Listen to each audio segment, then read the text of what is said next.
It was soon after Mother's Day of 2005. I had a faith conversation that changed my life. I was invited into a conversation I was not expecting or prepared for. For those who have heard my faith story, have heard me speak of my very special friend, Laura Lee. Well, soon after Mother's Day of 2005, while I was on maternity leave with our firstborn son, Jack, I had a catch-up email chat with Laura Lee. I was excited to share that we had Jack baptized on Mother's Day. What a perfect day for a baptism. In hindsight, I have no doubt Laura Lee received this news with far more excitement than I could even comprehend. Her reply email read, "Did I know you went to church?" And then followed some very challenging questions. What did I believe? Did I have a relationship with God? What followed were many conversations about faith, Jesus, how to have a relationship with Jesus, how to pray.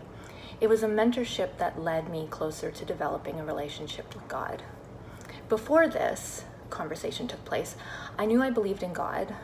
I was raised going to church on Sunday, had Jack baptized, so obviously I knew there was a God, but my faith was ritual, not relational. Laura Lee changed that by challenging me in a faith conversation. I am eternally grateful for that conversation and the ones that followed and the conversations that we still have to this day. Laura Lee's beautiful faith, mentorship, and boldness, if I dare say, has encouraged me to be courageous in my own faith journey and in sharing my faith. It's easy as a Christian to hide our faith, keep it in our hearts, and quietly pray for those who we know need prayer. What I've learned is that sharing our faith is a gift, and I know because I received that gift. And it can start with a simple conversation.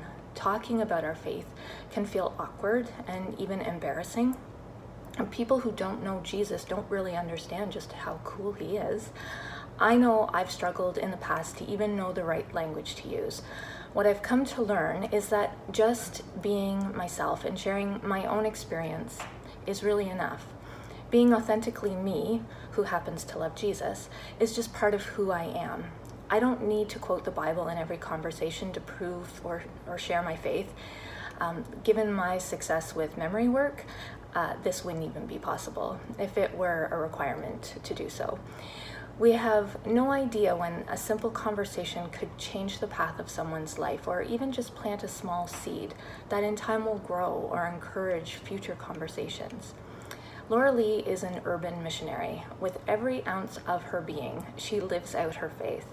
By her example, I have been challenged to follow her lead, to be bold and courageous, yet gentle in sharing my faith, and to invite Jesus into as many conversations as possible. He walks with me. It's kind of rude not to introduce him. It can start with a simple question. Ready or not, you just never know what might happen.